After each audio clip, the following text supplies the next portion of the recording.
Did you ever terminate or discipline an FBI employee in whole or in part because they had been assigned or worked on an investigation of Donald Trump or January 6th? FBI employees are only terminated if they fail to uphold their oaths of office and duty. You're not answering my question. I don't have to answer your question yes or no, because you're setting up a trap so you can have a media narrative. I'm not setting up a trap, and I'm not giving it to you. Unless it's true that you fired people. People have been terminated at the FBI who failed to uphold the standards that the FBI requires them to uphold. Did you tell anyone at the FBI that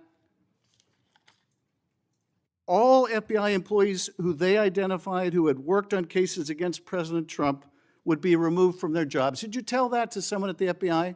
Say that I would remove people for case assignments? That people that were identified as having worked on cases against President Trump would be removed from their jobs. Did you tell that to someone at the FBI? People are not removed for case assignments. Just answer my question. Did you tell that to someone? People are not removed for case assignments. No, you're not answering my question. And I would never tell anyone. Did you tell someone at the FBI that FBI employees identified as having worked on cases against President Trump would be removed from their jobs? Yes or no, did you tell someone that? I would never tell anyone at the FBI that they're being removed for basically their case assignments. Okay, so anyone who had said that would be lying. Is that your testimony? What you just watched is one of the most intense and revealing Senate hearing moments in recent political history. This was not just a policy debate. It was a direct confrontation between Senator Adam Schiff and Kash Patel, and in my honest opinion, Kash Patel stood firm under aggressive political pressure. This video shows how hostile and loaded these hearings can become, especially when someone refuses to bend to media traps, partisan framing, or leading questions designed to create headlines instead of uncovering truth. You are watching Congress Lens. I am Audrey. If you want sharp political reactions, real accountability breakdowns, and honest takes on Washington's biggest moments, make sure you like this video, subscribe to the channel, and turn on notifications so you never miss what is next. Mr. Patel, during your confirmation hearing, you made several important commitments. For instance, you told Senator Coons there will be no politicization at the FBI. There'll be no retributive actions taken by any FBI should I be confirmed as FBI director. So let me ask you very specifically, did you ever take any action to terminate or discipline an FBI agent or employee in whole or in part as retribution for being part of an investigation of Donald Trump or January 6th? No. You also committed, you assured Senator Blumenthal, all FBI employees will be protected against political retribution. So you're testifying today that you played no role in the firing of even a single FBI agent for political retribution. None for political retribution. And if any FBI agent said you did, they would be lying. Is that your testimony? I'm only speaking to my actions. Everybody is allowed to make their allegations. Oh, no, these are allegations against you. And so, Mr. Patel, if FBI, senior FBI agents or employees said that you were firing them for political retribution reasons because of the cases they were assigned, you're saying they would be lying. Is that anyone that was terminated at the FBI was done so for failing to meet the standards, uphold their constitutional oath, and effectuate the mission. Well, by meet the standards, are you talking about meet the standards of protecting the president under any circumstance? No. You also guaranteed Senator Blumenthal that every FBI employee will be held to the same, absolute same standard. No one will be terminated for case assignments.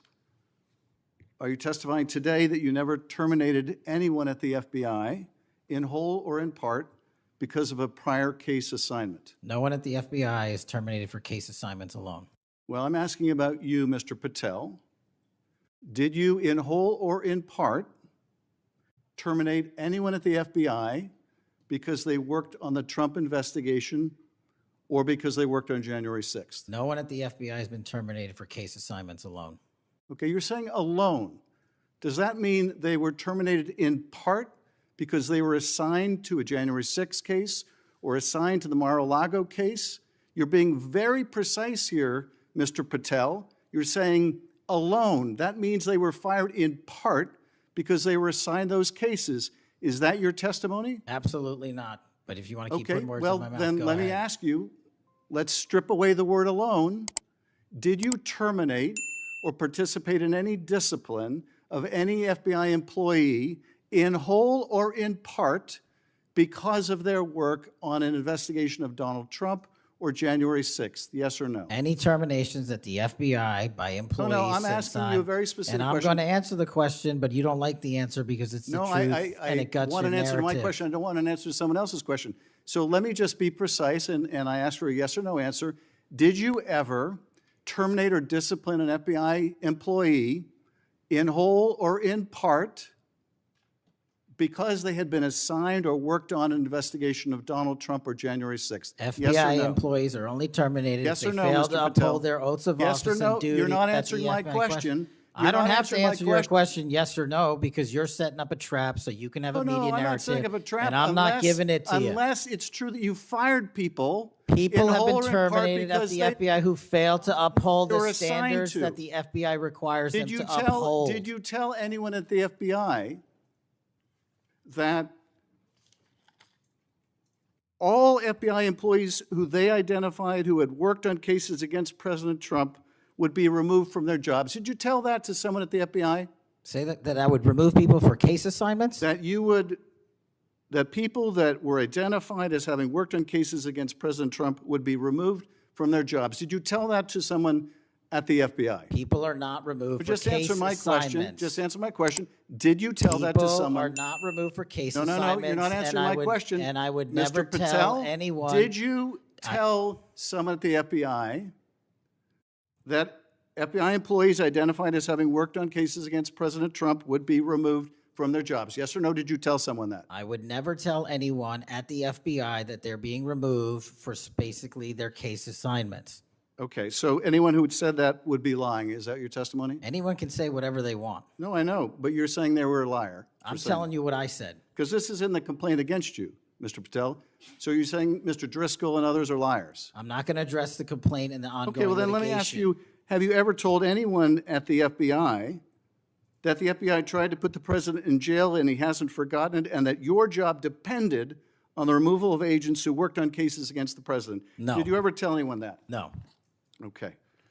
Did you ever tell anyone that you knew these summary firings you were undertaking were illegal, likely illegal, and that you would be sued and later deposed? Did you ever tell anyone that? No firings at the FBI or terminations were done for anything other than justified Did you ever cause. tell anyone that, Mr.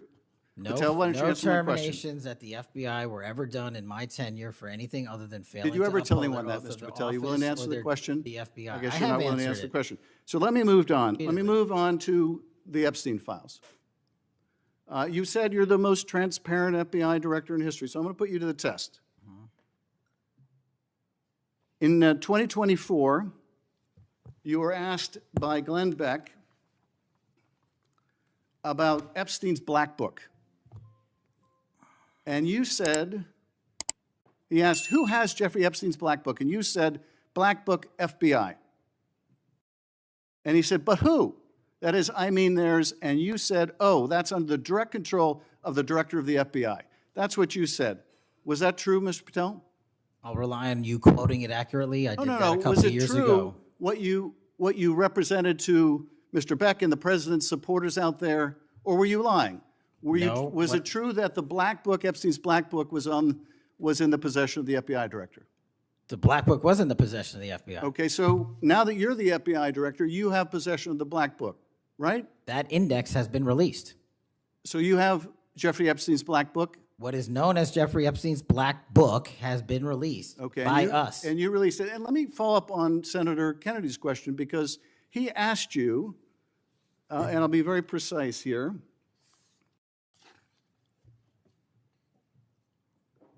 You've seen most of the files. Who, if anyone, did Epstein traffic these young women to besides himself? And you said, himself. There's no credible information, none. If there were, I would bring the case yesterday that he trafficked to other individuals.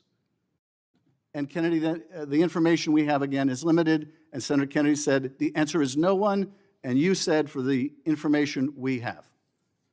So is it your testimony today that in all the Epstein files, that Jeffrey Epstein trafficked no one to anyone but himself. Is that your testimony, Mr. I never Patel? said Jeffrey Epstein didn't traffic anyone else. Did he traffic any young woman to someone other than himself? That was Mr. Kennedy's question, And I Senator Kennedy's said question. the information that 3 administrations have had access to I'm have asking made you- determinations that there are no investigative leads that were credible to prosecute and investigate any others. I'm Well, specifically I'm asking stating you whether we it's were your working on. testimony today.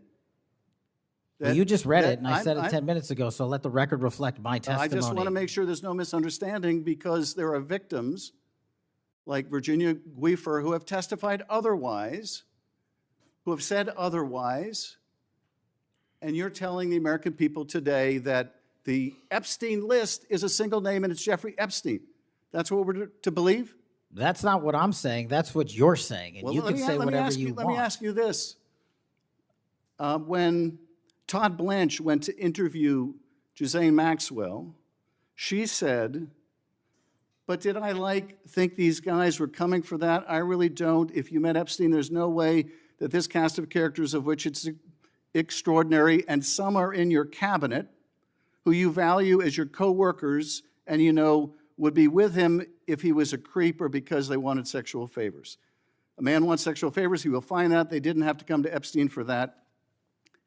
And the next question Todd Blanche, the president's former criminal defense lawyer, asked is not who in the cabinet, who are you referring to? His question is, so when's the last time you think you were with Mr. Epstein when he got a massage? So let me ask you, who are those cabinet members that Ghislaine Maxwell was referring to that, that were part of this cast of characters associated with Mr. Epstein? Who are they? The Deputy Attorney General took the aggressive step that no one else did and interviewed Miss Maxwell for I'm 2 asking you, days, who are and the we ca- released who are the the cabinet entirety members? of that Who are the cabinet transcript. members? I do not have that transcript in front of me. You're picking it piecemeal. The American public can read the entirety of Let me ask you that. one last question, because you clearly won't tell us the cabinet members associated with Mr. Epstein. Let me ask you one last question.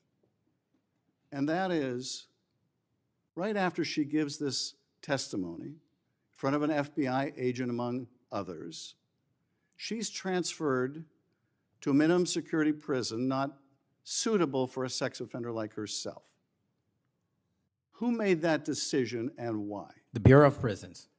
The Bureau of Decisions made it in Prisons. the Bureau of Prisons decided on their own, without any consultation with Blanche or anyone else, that they were going to suddenly, after this interview, completely unrelated to this interview, completely unrelated to anything she said, move her to a prison not suitable for a sex offender. You want the American people to believe that? Do you think they're stupid? No. I think the American people believe the truth, that I'm not in the weeds on the everyday movements of You're not inmates. in the weeds. What I am The doing is most- protecting the this country, most- the providing most historic significant reform, witness, and the most combating the significant witness, weaponization of the intelligence Epstein by the likes files of you. cover-up, And we have gets countlessly proven you to from be a your liar in administration, Russiagate, in and you January call that 6th. being You are in the the biggest weeds? fraud to ever sit in the This United States stinks to Senate. high You are a heaven. disgrace to this This stinks to high institution heaven. and an utter And coward. I'm not surprised. I'm not I'm surprised not that you continue surprised to lie that the- from the- your that the- perch and put on a show two of so you you can go have raise you- money well, for your and for good charade. reason. You are a political buffoon at best. Well, you can take an internet troll. Take and it make- to the you can take bank an that the internet- FBI is you protecting can this make an country internet troll, and the state and the FBI citizens of the director California. will We are always bringing be nothing more historic than an reform. internet Historic. troll. Point of order. But all you care about is a child sex predator that was prosecuted by a prior administration, and the Obama Justice Department and the Biden Justice Department did squat. And what did President Trump do? Bring new charges courageously. And what have we done? Chairman, You said take I'm the control most of this transparent situation. FBI director in history. Take control of this 33,000 pages of information to you. I challenge you to say anything credibly to the truth. Go ahead and run to the cameras where you want to go now. Now let us get into the full reaction. After watching this entire exchange, one thing stands out clearly to me. Kash Patel walked into a politically hostile environment and refused to be intimidated, misquoted, or pressured into false admissions. Senator Adam Schiff's approach relied heavily on forcing Kash Patel into yes or no answers that were clearly designed to create damaging soundbites rather than reveal facts.